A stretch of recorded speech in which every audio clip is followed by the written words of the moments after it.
Every leader faces setbacks, and when they do, I've seen two outcomes. Some let those setbacks define them, while others use those setbacks to refine them. That single difference determines who breaks under pressure and who rises stronger. Today, we're breaking down the secret that separates the two.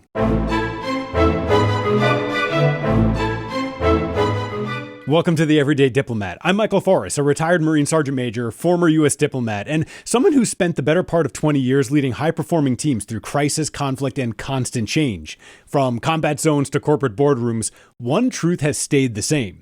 If you can't build resilience and mental toughness, you'll never unlock your team's full potential. Because here's the reality. You can't control every single setback. You can't prevent every disappointment, but you can decide how you respond, and that decision determines whether you become the kind of leader people trust or the type that they abandon when times get tough. And that's exactly what we're exploring here today: how to develop unshakable resilience and mental toughness as a leader. If you're serious about becoming the kind of person who can thrive under pressure, this video is going to give you the framework, stories, and tools that you can use right now. So before we dive in, do me a favor. Go ahead and hit that like button, subscribe to this channel, and go ahead and turn on the notifications. That way you won't miss future episodes where we break down the real skills that leaders need to succeed.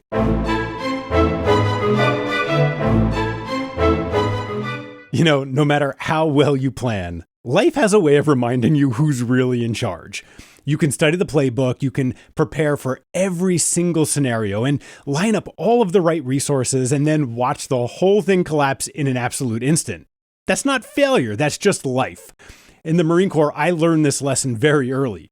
Missions rarely unfolded the way that we rehearsed them exactly. We'd plan meticulously, logistics, timing, communication, and then the weather would change, or the terrain would throw us a curveball, or a piece of equipment would fail at the absolute worst possible moment. At first, it was frustrating. You put in so much effort into getting it right, only to see it go sideways. But over time, I realized the setback itself wasn't the real test. The test was how fast you could recover, adjust, and then move forward. And this isn't just true in the military. It's true in corporate projects that suddenly lose funding, in startups that hit unexpected market changes, in families facing health crises or financial strain. The details will differ, but the reality is the same. You can't control everything. Here's the trap that leaders fall into. They waste precious energy trying to control the uncontrollable. They grip tighter when things start to slip, and in doing so, they exhaust themselves and they exhaust their teams. Resilient leaders play a completely different game. They accept unpredictability as part of the landscape. Instead of clinging to the plan, they pivot with the reality right in front of them. They don't waste energy on blame or what ifs. They invest in what's the next best move right now based on these sets of circumstances. The truth is, life is unpredictable, but unpredictability doesn't have to mean chaos. It can actually be the proving ground of your leadership, because the leader who actually steadies the ship when the storm hits isn't just managing a moment, they're building trust that lasts far beyond it.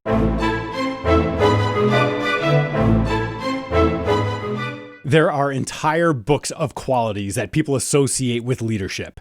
Discipline, intelligence, charisma, strategy, all of these matter, but here's the problem. Without resilience, none of them can sustain you. Think about it. Discipline is very important, but setbacks can crush discipline if you don't have the toughness to keep showing up. Intelligence is incredibly important. It matters, but even the smartest plan is going to fall apart if you panic when things go wrong. Strategy is absolutely essential, but strategy without adaptability is just a rigid map that leads you right off the cliff. Resilience is what multiplies everything else. It's the force that allows your discipline, your intelligence, and your strategy to keep working when the pressure turns up. Over my career, I saw two patterns emerge whenever failure showed up. Some people let those setbacks completely define them. They carried that disappointment, replayed the mistakes, and allowed it to shape their identity. Others used those setbacks to refine them. They pulled the lesson from the failure, adjusted course, and moved forward sharper than they were before. The same two events, two completely different outcomes, and the difference was resilience. Now, resilience isn't just about toughing it out or pretending that you're unfazed. That type of false toughness just burns people out.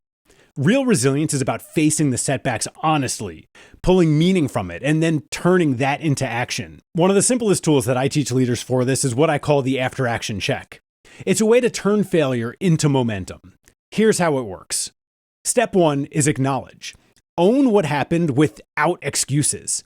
If you made the wrong call, just go ahead and say so. If the situation shifted beyond your control, you gotta recognize it. Clarity always beats denial. Step 2 is to assess. Ask one critical question. What's the single biggest lesson that we can extract from this? Not 10 lessons, not 100 small details, just one takeaway that actually matters the most. And step 3 is apply. Put that lesson into your very next decision. Don't go ahead and file it away for someday. Apply it immediately so the failure pays you back in growth. This process flips the script. Failure isn't the end of the story. It's the raw material of resilience. When setbacks define you, they drain your momentum. But when you let setbacks refine you, they create more momentum. That's what makes resilience the multiplier skill. It doesn't just help you survive that moment, it strengthens every single thing that you do moving forward. And that's why getting it right from the very beginning is so important.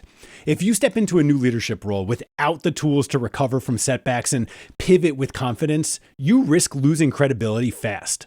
That's exactly why I built the First 30 Days course. It's designed to help new and emerging leaders earn respect, avoid costly mistakes, and establish long-term influence from day one. Inside, I'll walk you step by step through the same exact moves that set the tone for your entire leadership journey. You can check it out in the link in the description below.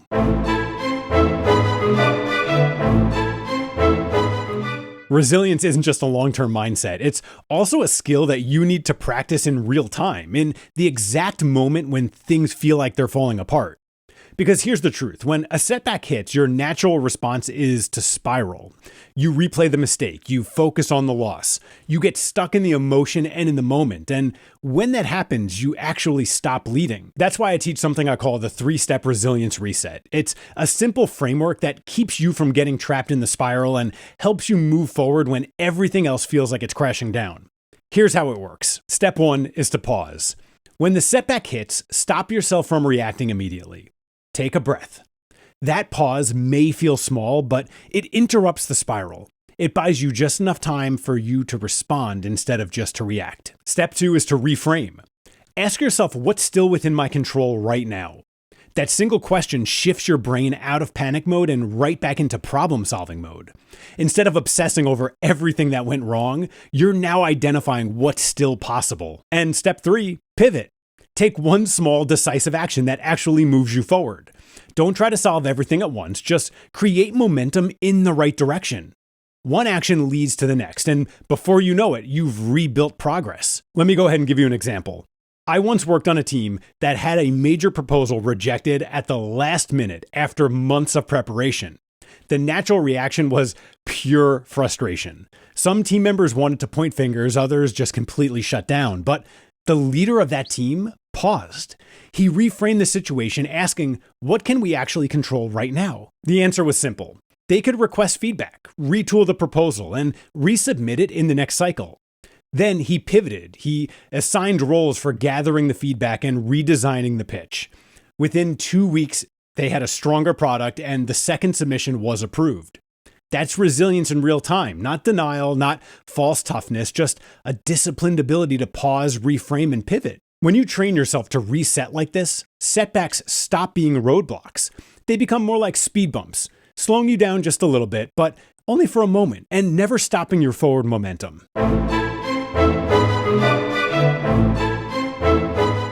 You know, one of the most overlooked parts of resilience is rhythm. And I don't mean dancing or singing. Here's what I mean. Life isn't all one speed. Some moments demand that you sprint, giving absolutely every ounce of energy, focus, and determination that you've got. Other moments require a marathon pace, steady, deliberate progress over that long haul. The challenge is that many people get stuck in just one mode.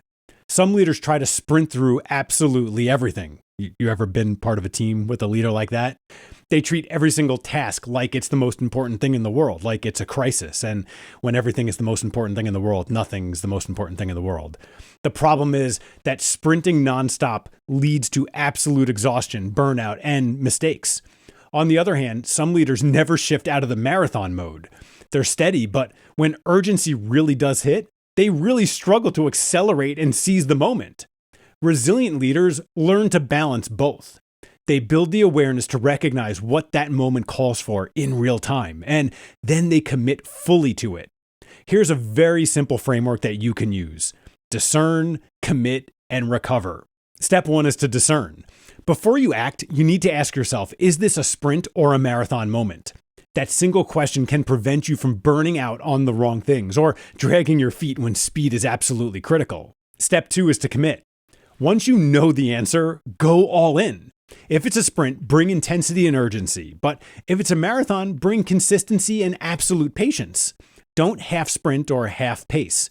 That's how you end up ineffective in both situations. And step 3 is to recover. This is where many leaders, myself included, have failed. We push hard, but then we don't take the time to recharge after the sprint. Recovery isn't a luxury. It's what makes your next sprint possible. I saw this rhythm play out time and time again throughout my time in the Marine Corps. There were times when we had to surge, long days, constant pressure, immediate results. But I also saw leaders who never paused afterwards. I did that for a long time. They never allowed themselves or their teams to recover. Guilty. They burned out quickly, and when the next crisis came, they were running on absolute fumes.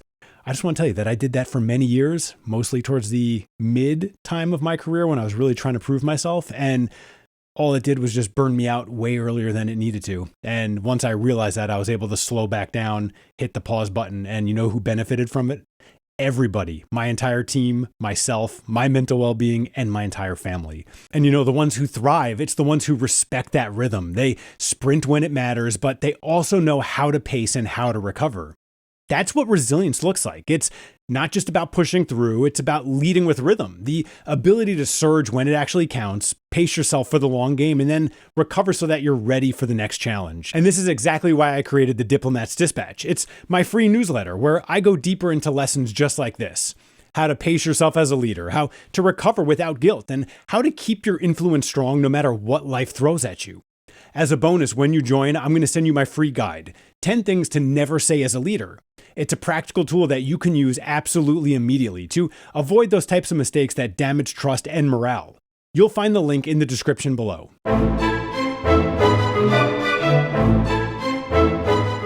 You know that resilience rarely feels rewarding in the moment.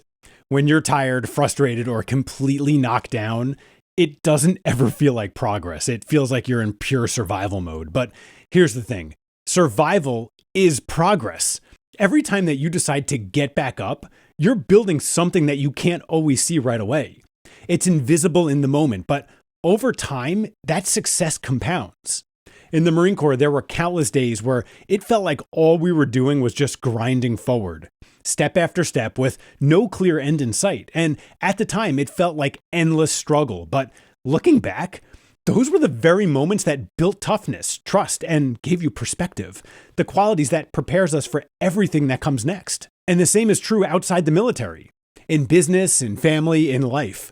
When you're in the middle of the struggle, it looks like stumbling, adapting, and simply refusing to quit. But one day you're going to look back from a higher vantage point, from what I like to call the mountaintop, and you're going to see what resilience was building all along. The view looks beautiful. You're going to see that every single setback became a lesson. Every pivot that you took became a skill, and every disappointment became a new perspective.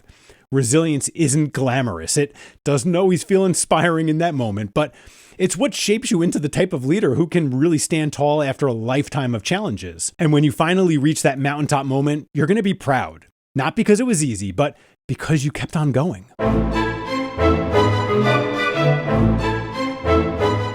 All right, here's the truth. You can't control everything that life throws at you. You can't plan away every setback, and you certainly can't predict every challenge, but you can decide how you respond. That's the essence of resilient leadership. It's not about pretending that you're bulletproof. It's not about denying those difficulties of the moment. It's about facing the challenges head on and finding the lesson and then using it to move forward stronger than before. We've talked about the reality of unpredictability, about resilience as that multiplier skill, about building it in real time, and about leading with rhythm. And here's the bottom line. Resilience is what separates the leaders who collapse under pressure from the ones who inspire their people right through it. So the next time you face a setback, just remember this: Don't let it define you, let it refine you. Because when you choose to stand back up again and again, you're not just surviving, you're shaping yourself into that type of leader that others really want to follow.